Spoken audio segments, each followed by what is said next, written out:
Well, Paul, we define it differently and more broadly than we did 10 years ago, and certainly differently and more broadly than we did 30 years ago when I joined the company.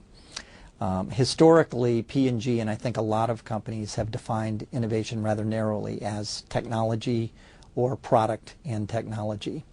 That's just the beginning for us. Okay, we define it, we try to define it in the terms that our consumers view it and experience it.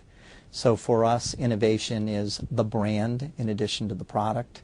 It's the design of the shopping and the usage experience in addition to the functional attributes or benefits. It is the business model. It is the way we go to market and the supply chain. It is the way we create a cost structure so we can deliver delightful new products at affordable costs. Okay, so we've got the what. Let's look a little bit at the how. You use a phrase at P&G that I love. The customer is the boss.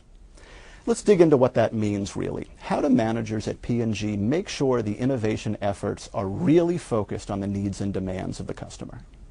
When we get it right and where we get it right, and this is a journey, okay, we're not at the end point, we really try to put the customer, or in our case, the end consumer, at the center of everything that we do. And in the case of the innovation process, we want the consumer engaged at the front end. What does that mean? Right after we have an idea, we engage with consumers.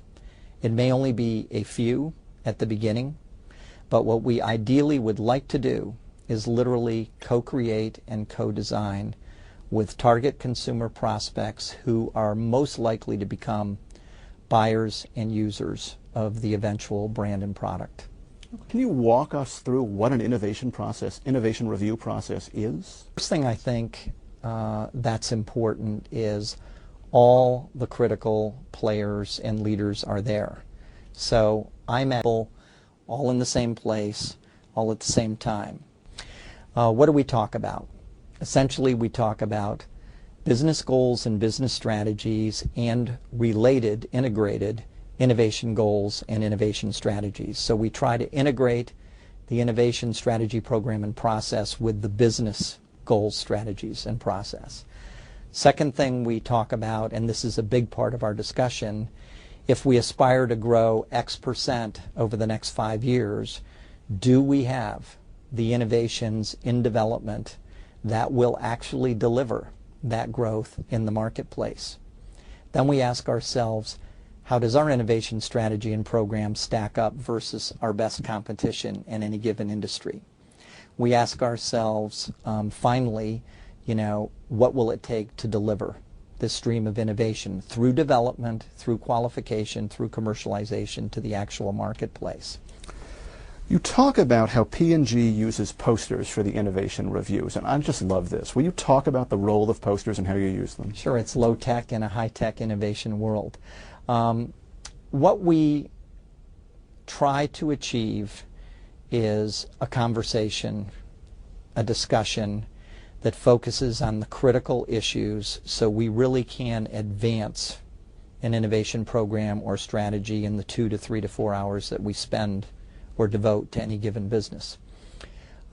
We try to keep it conversational. We all try to gather around the one poster area and we work them one at a time until we get to resolution. And then at the end of the session we try to step back, step up, and ask ourselves whether in its entirety, do we have a strategy and a program and a series of innovations that's going to achieve our goal of being ultimately the leader in the industry or category in which we compete. Let's say that I work for an organization that doesn't have this broad innovation-based culture as P&G does, but I want to apply some of these ideas in my part of the organization, within my team. Can I make innovation an everyday occurrence within a small part of an organization, or does it have to come from the top? I think you can, and frankly we encourage it because we know, as I said earlier, we're on a journey. We know different businesses are making different rates of progress along the road, and therefore we encourage anybody who, from an initiative team leader to a small leader of a functional group, to begin to put in practice some of the basic tools. For me, I think the starting point is your customer. Who is your customer? Do you really know who she is or he is? Or if you're in a B2B world, do you know who your best business customers are and what their real needs and wants are? Everything begins and ends with the customer. The second thing I would say is you have to bring the team together and set a basic direction, some simple goals, and make a few choices, and that's what strategy is, making a few choices. What you will do, what you won't do, where you will play, where you won't play, those kinds of things. And then the third thing I would say you would want is a very simple process for gathering ideas, converting the ideas into basic concepts and prototypes, very simple, primitive ones, and then beginning to expose those concepts and prototypes with your customer so they can see them, they can touch them, they can use them, and they can begin to give you feedback on whether they like it and whether it meets their needs and wants.